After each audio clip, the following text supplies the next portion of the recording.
Di video kali ini saya akan membahas tentang cara sederhana melayani pelanggan atau konsumen dengan baik. Ini hanyalah tips sederhana, namun jika dipraktekkan, bukan tidak mungkin setiap pelanggan yang datang akan menjadi pelanggan setia Anda. Jadi tonton terus video ini sampai akhir. Assalamualaikum warahmatullahi wabarakatuh. Berjumpa lagi dengan saya Sandi N dari channel YouTube Belajar Berbisnis. Melayani seorang pelanggan, konsumen ataupun pembeli dengan baik adalah suatu keharusan agar nantinya pelanggan tersebut merasa puas dan menjadi pelanggan setia bagi usaha Anda. Pelanggan yang merasa puas atas pelayanan Anda akan menjadi marketing bagi Anda tanpa perlu dibayar sepeser pun.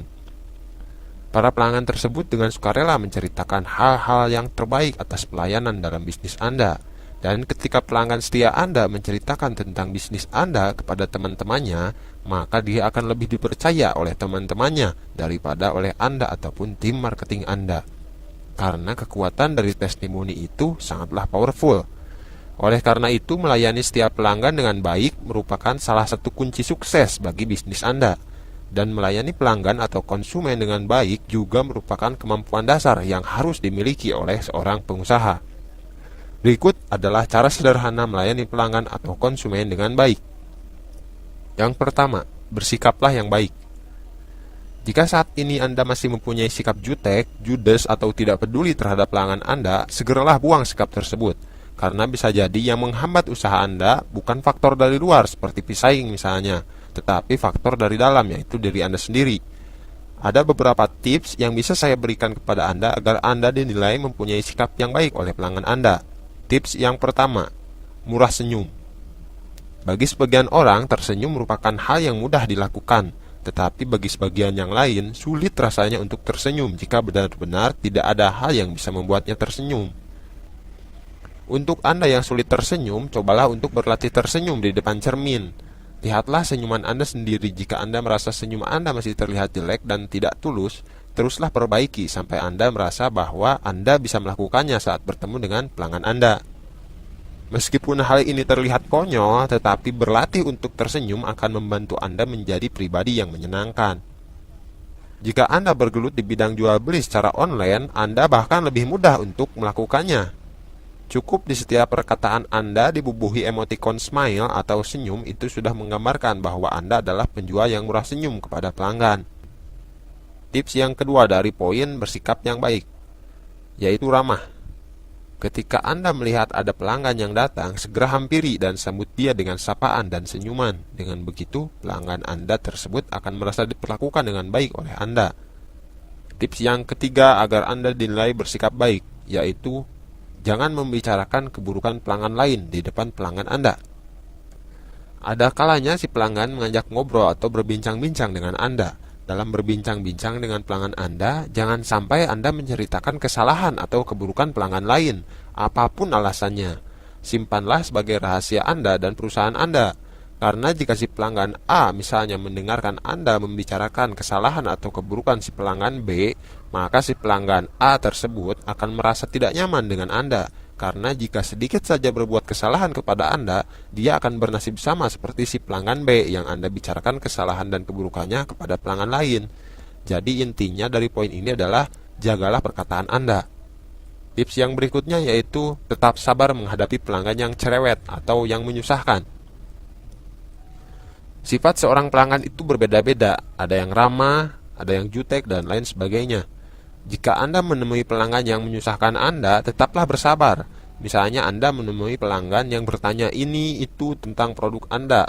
Layani saja dengan menjawab setiap pertanyaan yang ia ajukan. Meskipun sebenarnya jawaban dari pertanyaan si pelanggan tersebut sudah ada di brosur atau pamflet tentang produk Anda. Dan jangan marah seandainya si pelanggan tersebut hanya bertanya saja dan tidak jadi membeli produk Anda saat itu. Jangan sampai Anda mengeluarkan perkataan, nanya mulu, jadi beli gak nih? Apalagi jika sampai Anda berkata seperti ini, ah elah, udah capek-capek jawab akhirnya gak jadi beli. Atau seperti ini, kalau gak mau beli jangan banyak nanya dong. Jika sampai Anda berkata seperti itu, perusahaan Anda akan langsung mereka blacklist dan mereka tidak akan pernah datang lagi. Biasanya si calon konsumen yang cerewet itu jika sudah jatuh hati pada pelayanan Anda, maka ia akan loyal atau setia kepada Anda. Dan kelebihan lainnya dari si pelanggan yang cerewet itu adalah Ketika ia merasa puas dengan pelayanan Anda, ia akan cerewet pula kepada orang lain dan menceritakan tentang pengalamannya dalam berbisnis dengan Anda. Namun sebaliknya, jika ia merasa sangat tidak puas diperlakukan oleh Anda, maka ia akan bercerita kepada orang lain bahwa pelayanan Anda kepada konsumen itu sangatlah buruk. Poin yang kedua dari cara sederhana melayani pelanggan atau konsumen dengan baik, yaitu berkomunikasilah dengan baik. Komunikasi merupakan hal yang sangat penting apapun status, jabatan, atau profesi Anda. Berkomunikasi dengan baik dengan para pelanggan Anda tentunya akan menjadikan pelanggan tersebut merasa nyaman dengan Anda. Berkomunikasi dengan baik tidak harus menggunakan bahasa formal atau bahasa baku. Asalkan sesuai dengan tingkat usianya itu sudah cukup. Misalnya bahasa gaul atau bahasa kekinian bisa Anda gunakan ketika berkomunikasi dengan pelanggan yang gaul juga, yang rata-rata usianya masih muda. Namun ketika pelanggan yang Anda temui adalah yang usianya lebih tua dari Anda, gunakanlah bahasa yang sopan. Gunakan pula bahasa yang mudah dimengerti oleh si pelanggan. Jangan gunakan singkatan-singkatan yang mungkin saja si pelanggan tidak mengetahui arti dari singkatan tersebut. Jika pelanggan Anda adalah seorang yang intelektualnya tinggi, Anda gunakan juga bahasa yang intelek. Tetapi jika pelanggan Anda seorang yang biasa-biasa saja, gunakanlah bahasa yang sederhana dan mudah untuk dimengerti. Jadi intinya dalam berkomunikasi dengan pelanggan, gunakanlah bahasa si pelanggan tersebut. Poin yang berikutnya yaitu layani dengan sigap. Ada banyak orang yang mengatakan lebih cepat lebih baik, tetapi juga jangan terburu-buru atau tergesa-gesa. Sesuatu yang dikerjakan secara tergesa-gesa maka hasilnya tidak akan baik. Oleh karena itu tetaplah terarah dalam melayani seorang pelanggan. Jika ada pelanggan lain yang mengantri, jangan panik, tetapi juga jangan cuek. Pedulilah kepada pelanggan lain yang mengantri, misalnya dengan berkata, "Sebentar ya Pak, sebentar ya Bu, saya melayani Bapak yang ini dulu." Dengan begitu, si pelanggan yang mengantri tadi merasa diperhatikan. Poin yang berikutnya yaitu jadilah konsultan bagi pelanggan Anda. Berikan solusi bagi kebutuhan si pelanggan. Misalkan Anda punya toko komputer dan Anda sendiri yang melayaninya. Kemudian ada pelanggan yang datang dan ingin membeli laptop yang sesuai dengan budget dan kebutuhan dia. Tugas Anda adalah mengarahkan si pelanggan untuk mendapatkan laptop yang sesuai dengan budget dan kebutuhannya, bukan mengarahkan pada laptop yang harganya mahal agar Anda mendapatkan untung yang lebih besar. Dan jangan menutup-nutupi kekurangan dari produk yang Anda tawarkan. Oleh karena itu, Anda sendiri harus paham betul apa yang Anda jual. Ketika si pelanggan tidak menemukan apa yang dia butuhkan dari toko Anda, berikan alternatif lain. Simak contoh percakapan yang terjadi di sebuah toko berikut ini. Misalnya si pelanggan berkata, "Mbak, di sini jual materai dan map juga nggak?" Dan Anda menjawab, "Oh maaf Pak, nggak ada. Tapi kalau mau beli materai dan map, Bapak bisa beli di fotokopian di ujung jalan sini Pak." "Oh begitu ya Mbak, terima kasih ya Mbak. Terima kasih kembali, silakan datang lagi." Nah dengan begitu si pelanggan akan menilai Anda sebagai orang yang baik. Dan setiap pelanggan pasti menyukai penjual yang berhati baik. Poin yang terakhir adalah jujur. Jujur adalah sesuatu yang amat sangat mahal. Anda tahu kenapa Nabi Muhammad SAW diberi gelar Al-Amin meskipun beliau belum diangkat menjadi Rasul? Karena beliau itu terpercaya dan jujur. Dan karena kejujurannya itulah beliau banyak dipercaya para investor, termasuk Siti Khadijah yang akhirnya menjadi istrinya. Beliau bahkan menasihati pedagang buah di pasar yang berbuat curang.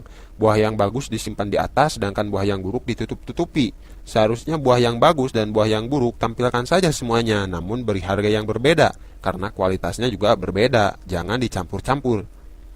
Begitu juga dengan produk lain. Jika kita menjual sebuah produk, beritahukan kepada calon pelanggan atau calon konsumen tentang keunggulan dan kekurangan dari produk kita. Jangan hanya memberitahukan tentang keunggulannya saja. Saya pernah tertipu oleh pedagang yang tidak jujur. Ketika saya singgah di sebuah kios buah-buahan, saya bertanya pada si pedagang apakah buah rambutan yang dijualnya itu manis-manis, dan dijawabnya dijamin manis-manis. Sampai-sampai saya disuruh mencicipi dulu, dan ternyata memang manis. Kemudian saya membelinya sebanyak 2 kg untuk dibawa pulang. Tapi ketika di rumah, kenapa nggak semanis yang tadi? Kebanyakan yang rasanya masam, bahkan ada yang kualitasnya buruk. Dan saya simpulkan, ternyata yang manis itu bukan buah rambutannya, tapi hanya janjinya saja yang manis. Atau mungkin Anda juga pernah mengalaminya yang seperti ini? Dan muncul pertanyaan, apakah saya akan membeli lagi dari pedagang tadi? Dan apakah saya akan merekomendasikan kios buah tadi kepada keluarga, kerabat, atau teman-teman saya? Tentu saja tidak. Itulah salah satu contoh akibat dari ketidakjujuran seorang pedagang. Selain mendapatkan dosa karena cara berjualannya yang tidak jujur, si pedagang itu juga tidak akan mendapatkan berkah. Itulah sedikit pembahasan mengenai cara sederhana melayani pelanggan atau konsumen dengan baik. Jika disimpulkan, maka seperti ini. Yang pertama yaitu bersikaplah yang baik. Yang kedua yaitu berkomunikasilah dengan baik. Yang ketiga, layani dengan sigap.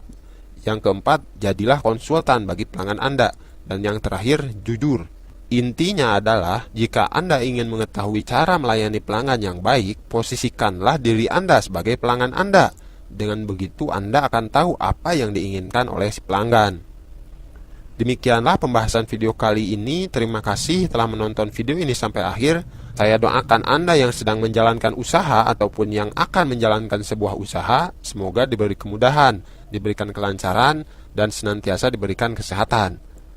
Silahkan klik tombol subscribe yang muncul di layar Anda untuk berlangganan channel ini.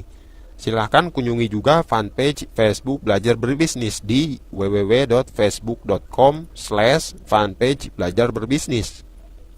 Jika Anda menyukai video ini, silahkan klik like. Jika Anda merasa video ini bisa bermanfaat juga buat orang lain, silahkan share atau bagikan video ini, baik itu ke Facebook, ke Twitter, atau Google+, dan lain sebagainya. Sebelum meninggalkan video ini, alangkah baiknya Anda meninggalkan komentar di bawah video ini.